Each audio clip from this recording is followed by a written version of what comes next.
being present again this mid-morning, early afternoon here in Accra, Ghana, the conference center. Welcome back to the Global Landscapes Forum. And today's subject is about restoring Africa's landscape, uniting action from above and below. Now, this morning, ladies and gentlemen, we spoke about sparking a mass restoration movement. And through that, we had four main catalyst speakers that gave us their opinions, their views, and their observations from politicians, from policymakers, to environmentalists, to the UN representation, and also the youth. Around the world, we need to restore 350 million acres of degraded landscapes. 100 million of these acres are in Africa, on our continent. Now, we can't sit back and be spectators anymore. We have to be involved in a proactive, collective, unified voice and action to make change. To kickstart this second part of the session of this morning, I'd like to welcome one of our very own, one of our very best, youngest female disc hockey, or rather DJ as we call it here in Ghana. Now, this young lady is only just recently turned 11 years old, and she's passionate about her talent. She's passionate about the environment. She is an advocate. She is a vocal speaker about change. Her name I will reserve in a couple more minutes because I want you to take a minute to remember who we had on the international stage that represented our country, Ghana, and spoke at the UN on climate change. Does anybody remember any young lady from Ghana who is a DJ, who is young, and who is the only female youngest DJ in Ghana? Anyone? Raise your hand and tell me if you do know any young artist that's talented like this young lady I'm about to announce on stage. Yes, you over there. Stand up and tell me what her name is. Her name is? Okay. One more person? Anyone? Her name is? Erica? Her name is Erica Ama Bulutando. She's called by name. Her stage name is DJ Switch. Now, I would like all of you to please give her a big resounding applause to come on stage to give us her opening speech about movement and change. Erica, please give her another big round of applause as she comes on stage.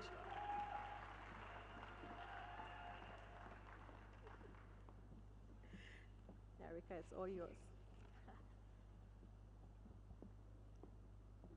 Thank you. Good morning to everybody. The founders and members of the Global Landscapes Forum, distinguished guests, all protocols observed. Ladies and gentlemen, I feel very honored to speak on this platform on how to successfully build and mobilize a movement for positive change. It is a great move to hear the voice of the youth. Oh, give it up for GFL. Please, a big one. Thank you. But how do we make changes in our community so far as land restoration is concerned? It's been 2 years that I've been a DJ, and I'm 11 now. One morning as I stood close to the mirror preparing for school, my image caught my attention and told me something. It was like, Erica, do not let the fame get into your head, but rather use it to empower others to the benefit of your community and the world at large. This message ran through my brain and my blood vessels. That is how come the DJ Switch Foundation came about.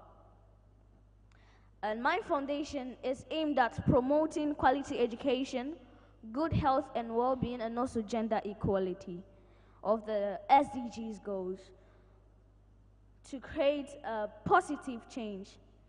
Today, GLF is here to promote a change that would restore the landscape to enhance economic growth and improve the human lives, to restore our environment, we need an approach like, what is the area of analysis?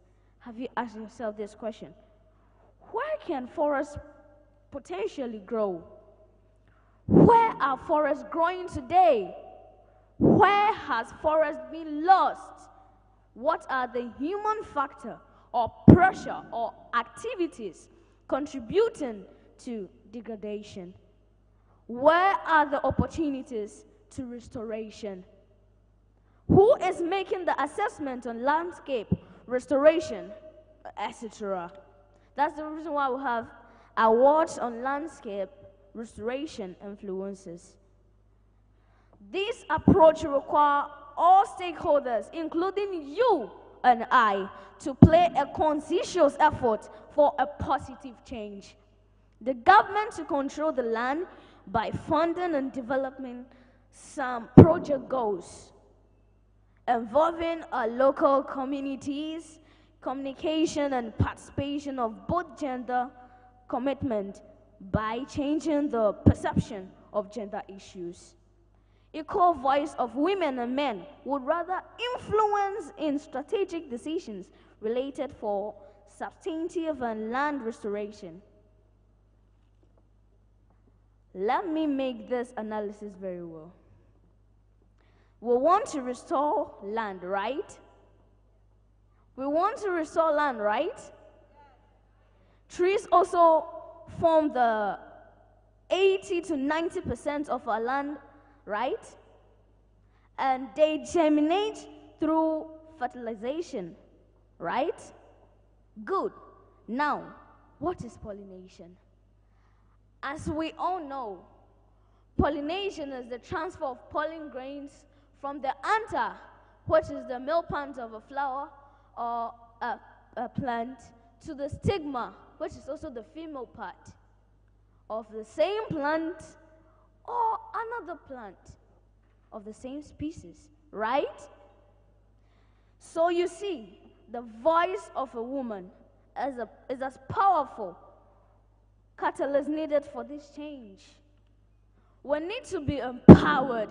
As a DJ and musician, I humbly appeal to the media. Follow DJs and musicians to write and promote land restoration songs. Lately, every song has a dance. I'm imagining how a song on tree planting goes viral with a particular dance, where people, children, everyone would be seen dancing with a tree to plant. Now, don't you think we should create a song right now?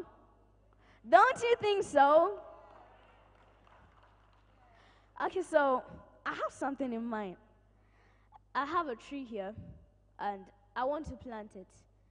So if I say, I have a tree to plant, you say, dig and plant.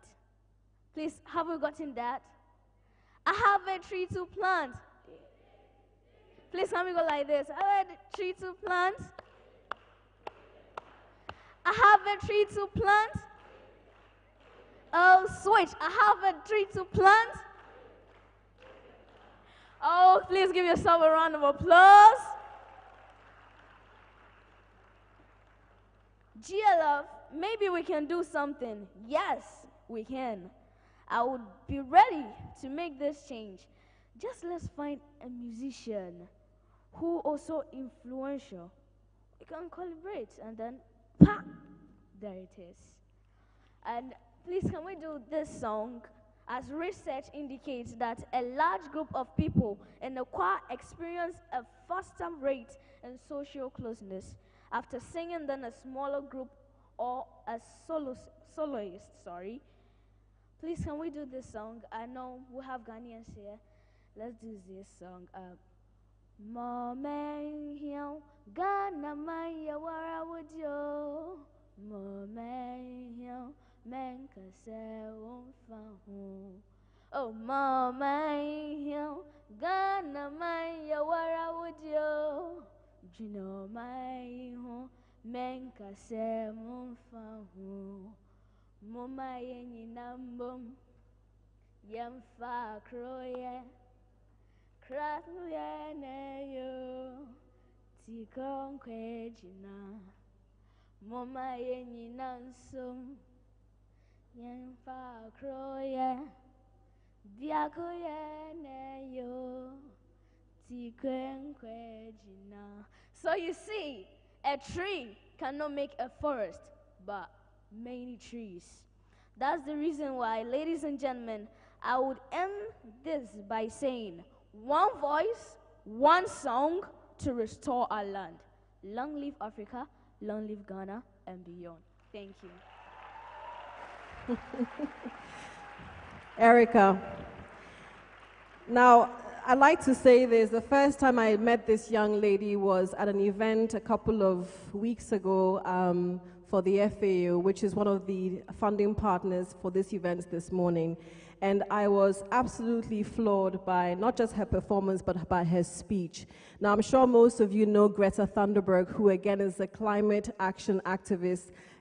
She's from Germany. This is our very own Greta Thunberg from Ghana. And I think she deserves a big round of applause for being such a confident, inspiring young lady. Erica, thank you. You have to teach me how to sing that song. Can we try again one more time? Mama Ghana Maya Wara Wodio Mama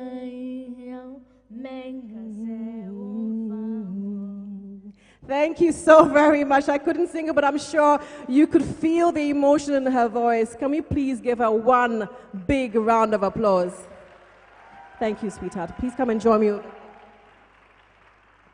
Now, I did say in the very beginning, in the morning session, that this is not one of those sit-down, high-level conferences where the audience is not, involved in the conversation. The purpose of this gathering is to share, is to connect, is to understand, and also probe some questions if you have any. So at this point in time, before I actually welcome the rest of our panelists that were in the morning session, who spoke primarily about sparking a mass restoration movement, I'm actually going to come down this stage and come speak to you.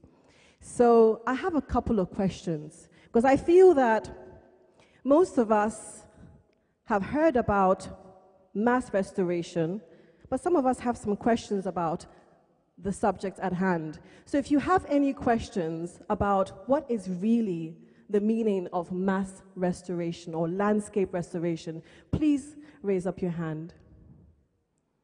Oh, come on, I'm sure some of you don't know what it actually means. Anyone? What are the actions that you think that we should be undertaking to restore land restoration? Anyone? Oh, I have a participant. Trust me, holding the microphone is not that bad. It's just your own voice, but augmented. So please, what is your name? And please stand up and let's give you a big round of applause for being such a candid participant. What is your name? My name is Leo from Uganda, the part of Africa. Okay. Welcome So, to Africa. Thank you. So this landscape restoration is about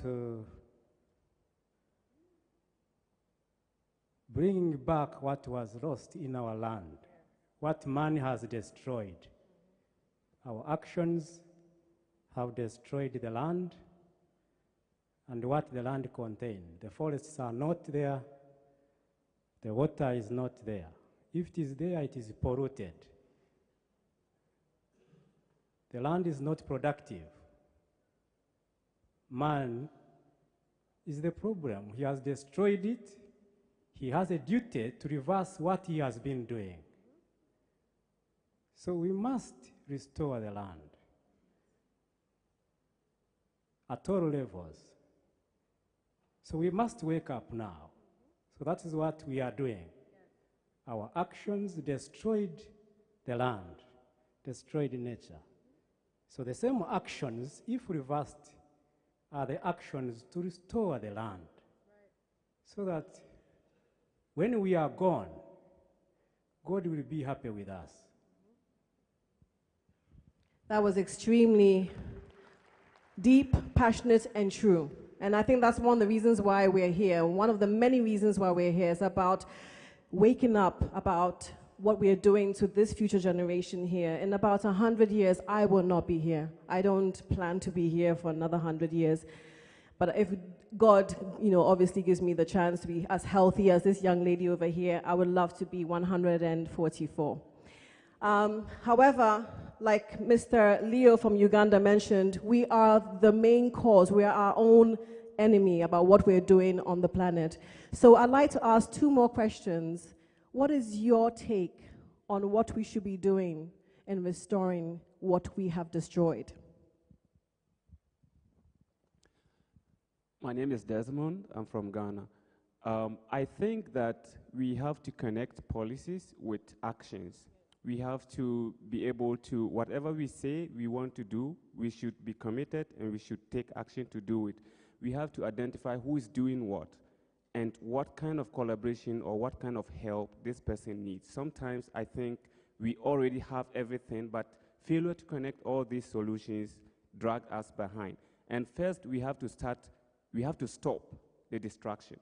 Because if you plant 1,000, but you still construct one road and you clear thousands, or you construct one house and you clear 1,000 trees without taking into consideration the effort to replenish, you still go back to square one.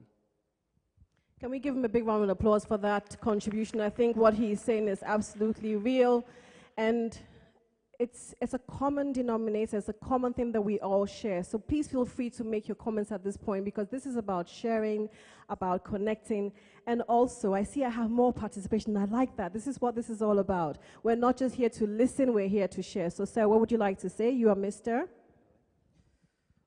Okay, my name is Mohammed Falaki from Nigeria.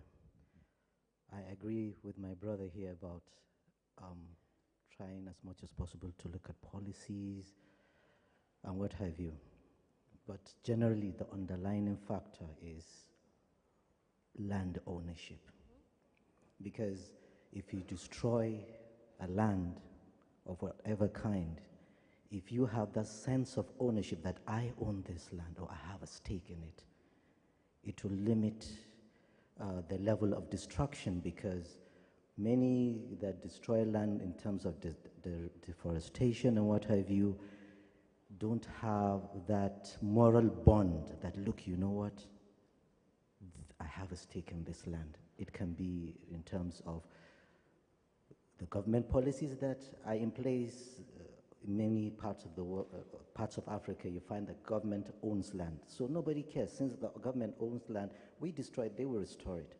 So I think that at the local level, community level, ownership, it's very, very important.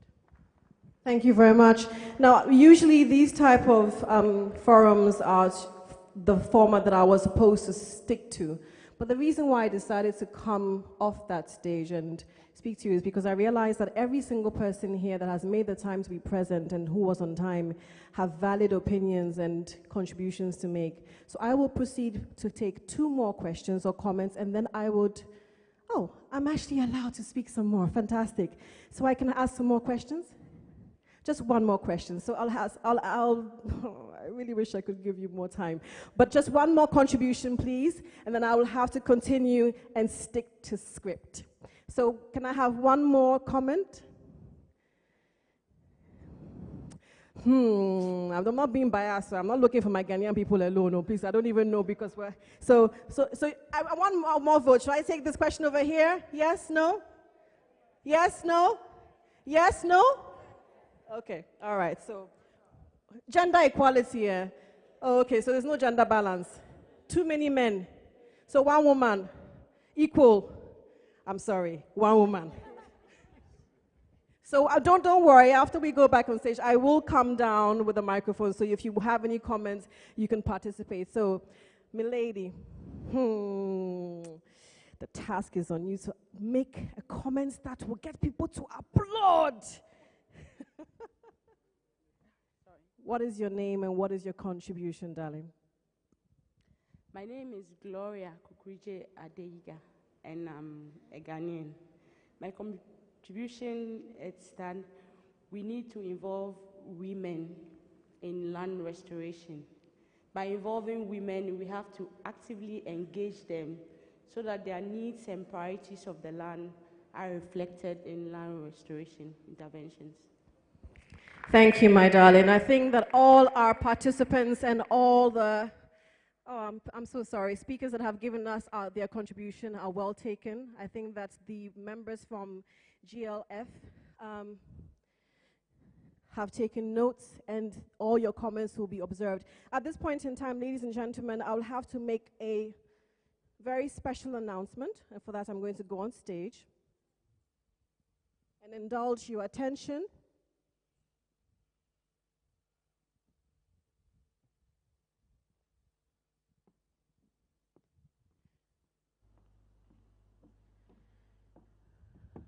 To make this more relative and to let you understand the importance of this gathering, we would like to also acknowledge the fact that a lot of dignitaries from across the African continent have taken the time to be with us this morning. And so for that, I would like us to be upstanding to receive the Queen from Uganda, Her Royal Highness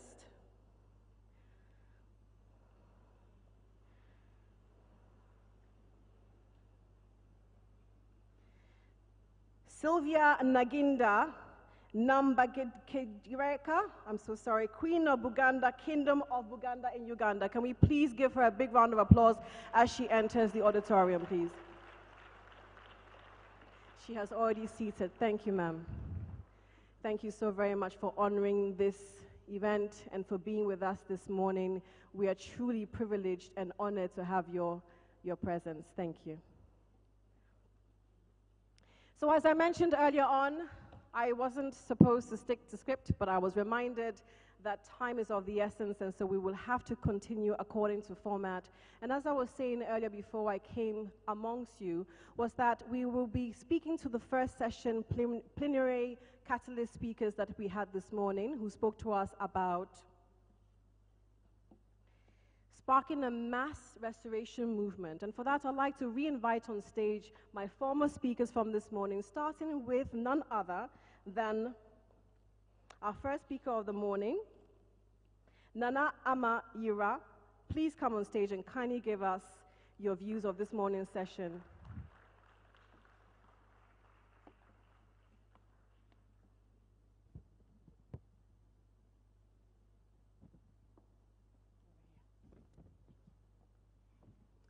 I would also like to call on Mr. Horst Friedberg. Thank you very much.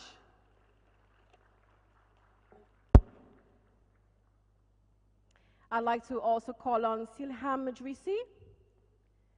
Silham, if you can come and join us on stage. And last but not the least, John Mary Kavuna. Please come and join me on stage.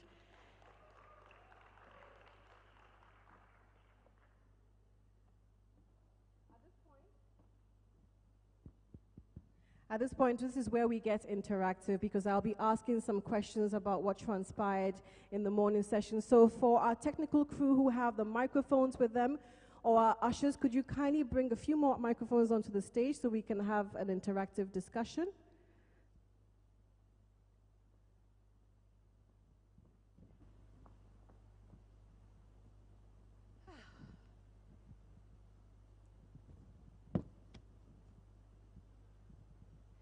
Okay, whilst we're waiting for the rest of the microphones, once again, thank you very much, ladies and gentlemen, for being with us again this afternoon.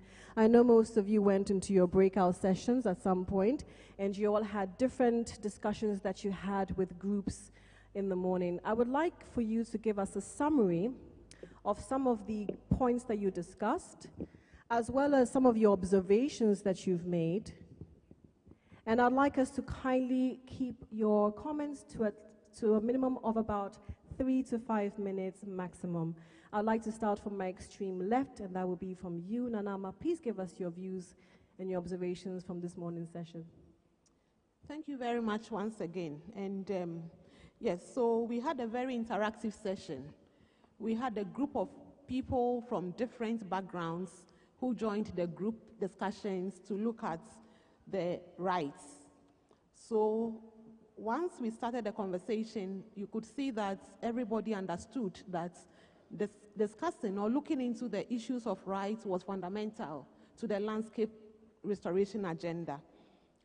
One of the things that came out strongly was the fact that, yes, we need a mass movement, but we discussed that we needed the movement at different levels. We needed it at the local community level, we needed it at the national level, we needed it at the regional level, that is Africa level, and then we needed it at the global level. Why do we need that? Because when we have it at these different layers, it will help us to build the evidence from the ground and link it up to the other processes at the regional, national, and global level. Because as we all know, the rule of the game is evidence. So we build the evidence from the ground to the top. We also said that when we do this movement building, it has its benefits to all of us. And one of it is the fact that it helps us to have a place, a platform for voice for all those around the issues of rights. And in our conversation, one big issue that came up was the women's land rights issues. That within our Africa context, we know that there are cultural dimensions when discussing women's land rights. But when we have a movement, it creates a neutral platform to look into the issues much more. It gives a platform where women will have their voice to discuss issues of rights and strategies for dealing with the rights. A very interesting dimension to the land rights issues in Africa, and particularly for us in Ghana, is the issue of female traditional leaders and their role in land and natural resource governance. So the custom is such that we don't have the opportunity for female traditional leaders to be part of the conversation at the local level, even though they are traditional leaders. Having a movement will give them that opportunity to be part of the conversation in a neutral space so that they can also be part of the decision making. Another issue that came out strongly, which is a benefit to having a movement, was the fact that it gives a collective voice to the point of having rights around the table to discuss, so that it is not an isolated conversation, but it's a collective conversation that all of us are involved in and are able to contribute to bring the results. Then lastly, we also talk about the fact that one thing that we need to be able to have movement building become a success is to have a common and shared understanding of what it is we are focusing on, so that we all know what is in for us and how we can contribute. So rewards, but also the responsibilities. Thank you.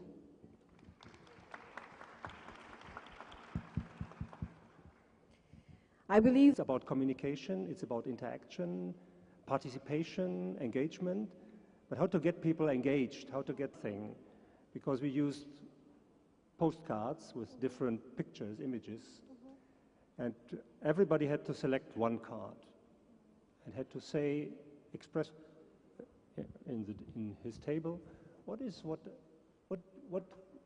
your impression from that card? Why did you select this card? And interesting was that on my table, two different persons selected the same card, but had different interpretations. This shows clearly that starting such a mass movement, you need first a basis of common understanding, of openness, of understanding that the other person may have a different view than you have. So it's a first step which we learned, and we put all the observations on a flip chart that everybody could put down what he thought to be very important. So I explain this exercise because I think for any mass movement, this is an exercise, even of global even or local level, you need something like this as an exercise before. You need an inspirational leadership to be short. Of course, somebody who is leading, you or the initiative, or be somebody, at least inspirational it should be. We saw that there is, of course, in that exercise a resistance possibly. There is a challenge and there are opportunities. The resistance is a challenge to overcome the resistance, but if you have once got an understanding and you have brought the group in one common understanding, then this is, of course, an opportunity to reach the change and to get the mass movement started. And of course, these are some key qualities of the group members to understand and build relationship and be open and really integrate the members who would become part of that mass movement. I think these were the main points which we discussed. Mass movements, to conclude, can be done on global but also on local level, but then you have to start on local also to include families and communities on that level. So, thanks. That was actually going to be my question about, I think that some of these expressions and some of these terminologies sound extremely technical. They sound extremely unreachable. So in terms of layman's terms, in terms of active, proactive, day-to-day livelihood routines that one can do, what is your view on creating a movement? What are the action steps? What are the points, number 1 to say number 4? This is a good question. If I would have that, I would say you need an idea, you need an inspiration, well, something which is attracting to others, and you need, of course, somebody who is an inspirational, what we identified, a leader, who has the facility and the attitude to inspire others, to bring them on board. Yeah. The example of Greta Thunberg, the Swede, is she was never expecting to become such a leader, but she was sitting there and she had a certain attitude to attract others, to bring them on board. So something like this. There's no, I think, shopping list for this, I think. I totally agree, but I think that, from the take home that I'm taking from what you're saying, we have to feel confident enough and feel that we're part of the solution and not necessarily the problem. And to keep to time, I would like to move along to my next catalyst speaker from this morning and to give us her observations, her comments about this morning's session in your group sessions. Thank you. We also had a pretty interesting conversation, and that is quite connected also to what the colleagues also presented. We started actually by trying to understand what is the difference between community and a movement. So it was pretty interesting also to, apart from notions of time, that like a community is a more stable thing, that like it will long last, we also realized that like a movement can create a community, and that like a movement can also create a new us. Then we tried also to understand, so how do we spark a movement? Or, as Erika said, pa! And there it is, no? So we realized that, like, most of the time it starts by an observation of injustice. And this sentiment of injustice, this observation of injustice, will create anger, sadness, but also make us realize and believe that we can change things. And that was also like a very important, lesson also for us, that like people will react and believe in the change. And then also we also spoke about the fundamental importance of including traditional leaders and cultural keepers, and also try to find strength and lessons in traditional governance systems. So, thank you. Thank you very much for that. I believe that creating the spark is what you just started, as a matter of fact. Because, and don't you agree that all our panelists right here, and as well as yourselves in the audience, and those who are watching us from the world, are sparking a difference, are starting to create this movement. I'd like to call on to my last speaker to give us his observations from this morning. John Mary, what were your observations of this morning? I was really happy to be part of an amazing group of youths, and as earlier speakers stated, we discussed about community and movement, and a lot of issues were aired out. For example, youths. For example, we've seen these movements. For example, here in Ghana, I have my friend called Prince. I forgot the name, but he's having a company that is called Coliba, and they're also dealing in plastic waste restoration and recovering. So, for example, youths have aired out and discussed on the way they can be involved in all sectors of our communities. For example, giving them the platform to exercise their powers, bring out change that they are having inside them. We have a live example of companies like AR100 that is about restoring most of the lands in Africa. And on the other side, we also need to know that youths are making a very big number of the population in Africa. So we youths are the ones that are able to solve the challenges of this 21st century, because they are the strongest pillars of our communities, and also they are the best creative minds we have as for now. So youths also discussed like they need to be given a chance and given opportunities in all sectors. So I'm using this platform as an opportunity to call upon governments, organizations, so all of them to include the youths in all the sectors, so that they can actually fully maximize their potentials and be able to drive change and spark the potential and also restore our lands. Yes. Thank you very much, John Mary. Ladies and gentlemen, can we please give them all a big round of applause for their contributions?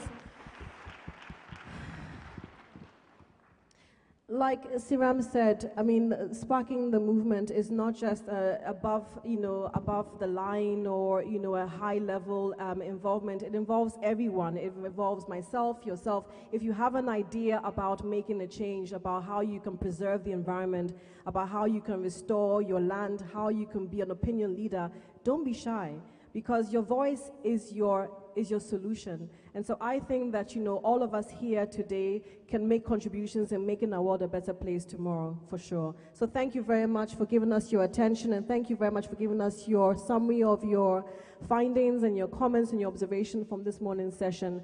At this point in time, I would like to call on Kiriu Kennedy, who is the co-founder and CEO of Tanasuk Africa. He'll be making a presentation on the power and potential of design thinking for innovative restoration solutions. Can we please give him a big round of applause?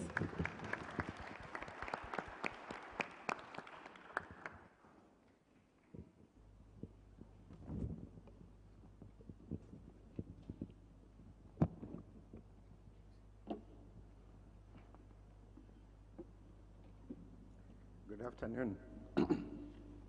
Wow, this is amazing.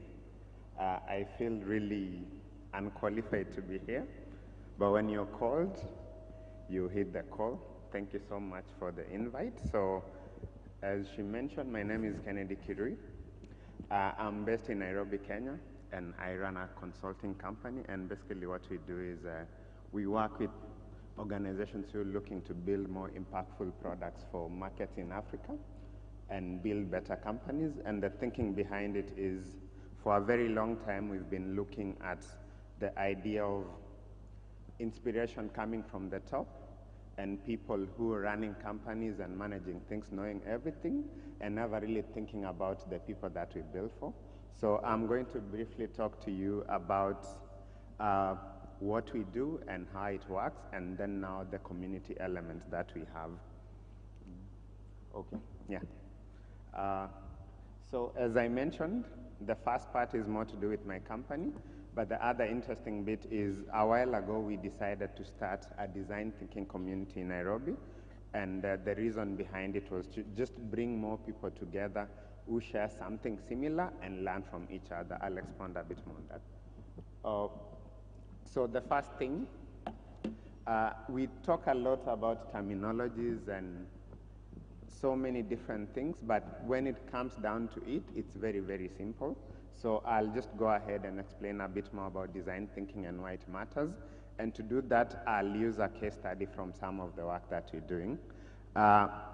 So in Kenya, Tanzania, and Ethiopia, there's a large population of semi-nomadic pastoralists. Semi-nomadic pastoralists are basically communities that have a permanent abode, but they will more often than not have to take their cattle to over long distances seeking for grazing grounds. And I mean that the main issue with this is it will take a lot of time. So you're basically walking about 50 to 100 kilometers to look for water for your cows. It wastes a lot of time, and you lose a lot of energy and time that you could be using for something else. So this community initially had a very interesting approach to it. So within the communities, they have what they call morans. So these are young people, very energetic, who can be sent to scout and look at the options out there. So probably the people will walk for about 50 kilometers and then call back and indicate that you can bring the cows here. So that was the first way they fixed the issue. And then we happened to work with an organization called Project Concern International. And what they were able to do is work with a satellite image mapping company to take snapshots of vegetation and then share it with the communities. And the beauty now is with that map, with the printout, you didn't need to send a scout. You could just look at the map and figure out a way to locate where there is pasture and water, and then you take your cattle there. The next version of that was sending it on WhatsApp, because before you had to print it and then send it to someone within the community, and then they would share it within the community. So you can see now at this point they are introducing more and more technology. But it got to a point where they actually had to take a bigger leap. And the reason it's a very, very big leap, I know many people here. Who doesn't have a smartphone? Okay, who has a smartphone here? Just raise your hand. Okay, there are people who don't have a smartphone. That's quite interesting. This is very rare. I've never seen it happen. But for the community that we're talking about, access to smartphones, it's very, very low. Digital literacy is very low. So you can imagine trying to introduce a mobile application in that situation. Many people would not really understand what's going on. And so the way now the design process that I talked about came in is we actually spend quite a bit of time interacting with the community, testing and getting feedback from them before we did and launched a smartphone application. And the way the smartphone application finally worked, it's called AfriScout. It's called the Shepherd's Eye in the Sky. And as someone who owns cattle, when you wake up, you go to your phone, launch AfriScout, and then it will show you the vegetation cover around the area that you live in, and then you can navigate to that vegetation. It also has a feedback component. Maybe you get to a place where there's water, but the water is not fit for consumption. So as a user, as an app user, you can give feedback and tell the rest of the community members that this is not a place that you should bring your cattle. And the interesting thing is that for a segment of a population that ideally you would think is not in a position to use smartphone applications, they were able to easily adopt and use it, because as we were designing and thinking through it, they were actively involved. And there are other interesting parameters that we had to think about. The common one being, among many pastoral communities, know everything, spend a lot of money only for it to fail, and then we blame the people who are using the application. Yet at this point in time, it's us who failed them. So as we think about interventions around the focus area that we have to have the same mindset of really focusing on who's going to use what we are working on, how it's going to be beneficial to them, how do we get their input, how do we understand the environment, the issues that they face, and how do we involve them right from the beginning to coming up with ideas, to getting feedback on those ideas, to using the feedback to improve it and make it better. Others will waste money and time building things or services or working on programs that don't make any impact. They just waste a lot of money, and we have no success. Thank you very much, Kennedy, for that insightful presentation. And I think that you've sparked another awakening comment here about speaking to the people from the grassroots and seeking their consent and getting their involvement from the ground up. And I think that's a very valid point. Thank you for your contribution and for your app. Please mention again at some point in time so that we can all go online and seek that app so that we can use it actively.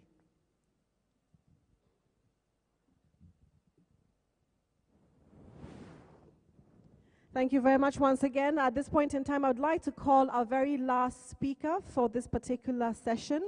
And his name is Wanjira Matai, who's the co-chair of WRI, Global Restoration. Oh, I'm so sorry, ma'am. Good afternoon. Can we please give her a big round of applause? That's what happens when we speakers early in the morning. Thank you for making the time for being with us.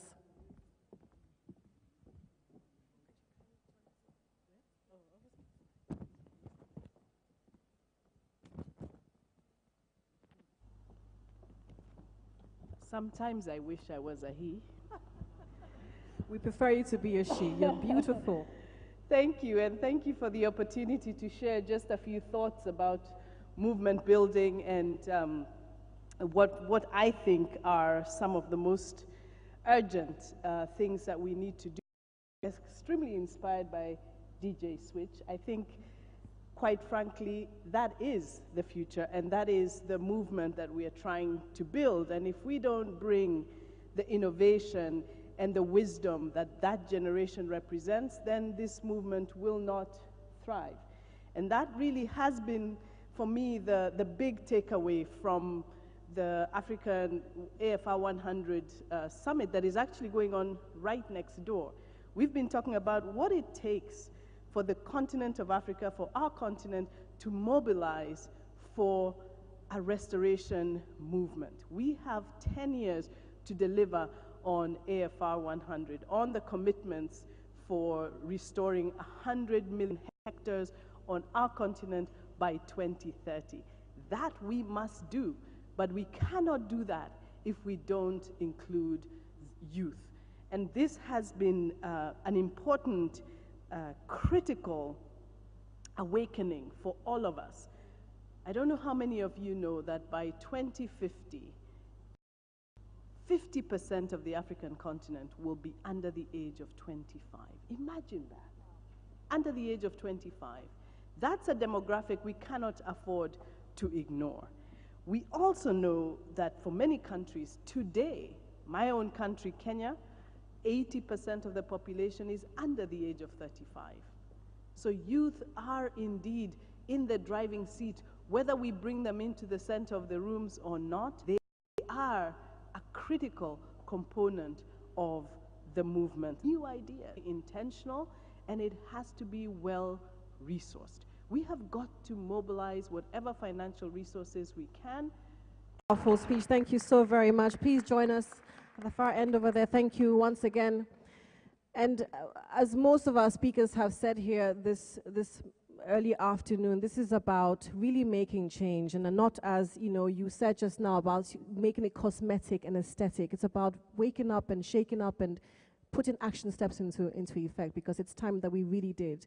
The tsunami is already on its way. It's not building, it's coming.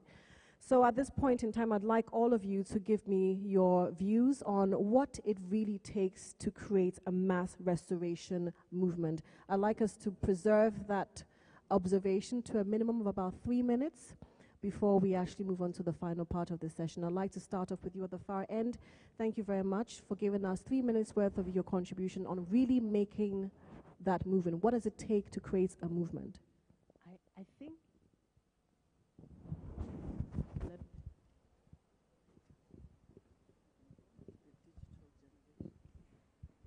thanks, digital generation. I think I've said enough, and I'll give my 3 minutes to the rest of the delegates. I think my point remains. Okay, from my perspective, I would actually look at it in two very distinct ways. So there's the visionary component to it, in the sense that we have to truly believe that we can change, and there's that need for that change.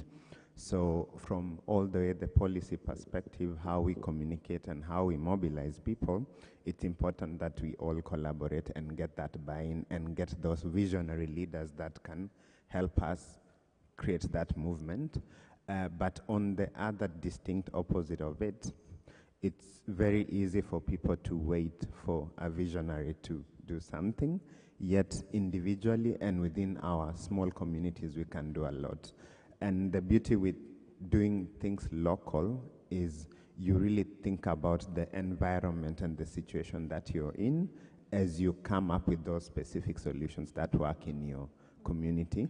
So it's also very important to start those small movements before we get to the larger movement. So let's not wait for things to happen at the top. Within our communities, and we've even seen it within our technology space, yes.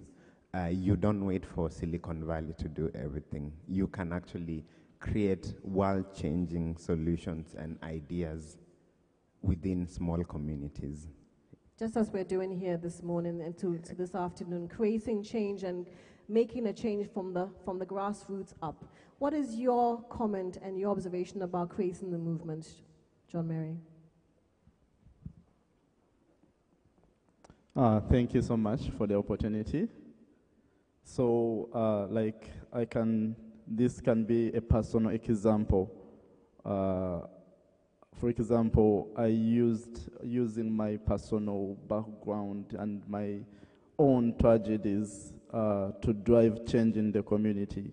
I think youth involvement and also youth for themselves getting out of their comfort zone and believe that they can be able to make a change in their own communities can be the basis of them and other youths around the African continent to drive a massive change in their own communities. Yes. For example, I have other examples for the youth especially that are below the age of 35 in my own country, Uganda. A young girl called Joan is having Uganix as a company that makes safe repellent soap, and also there is Faith Aweko is also making bags out of waste. You can just imagine that. So such innovations and creativities are the only one necessary to drive the massive change in our own communities. Thank you very much, John Mary. I think that it's time, as everyone here has observed, to take the sound buffers off. I mean, we're all literally sound deaf to the reality of what's happening on the ground. We've almost become insensitive and desensitized about what's really happening. And so really your observations about waking up and also making contributions from the grassroots level is very, very key. What is your take on creating this mass movement change? Simran. Okay, well, I will say, well, as what we said also before, like definitely a shared vision, but also I think like the term solidarity is very important because the movement goes way beyond the individual and it may go way beyond our lifetime. So we may know that like it may not happen today, but we demand that it happens at least tomorrow. And it requires also to be fearless, unapologetic, And because we don't have much more time, actually. We don't have time. So this is it. So it's time for action. And that's it. Thank you so much. I'd like to limit our observations again to just 3 minutes because we have to go on to the next session. I'm being prompted again. And I wish we had a lot more time for me to come off the stage and have you more involved in this plenary session, have your comments and your observations be part of this discussion. But I'm afraid we're really short for time at the moment, so we'll have to proceed to your comment and then obviously to yours. Erica and Nanama, please, you'll be the final speaker for this session. Thank you so much. So just 3 minutes. Yeah, no, and less. I think, repeated several times, a vision, open to, if you get comments on the vision, to make changes on that vision.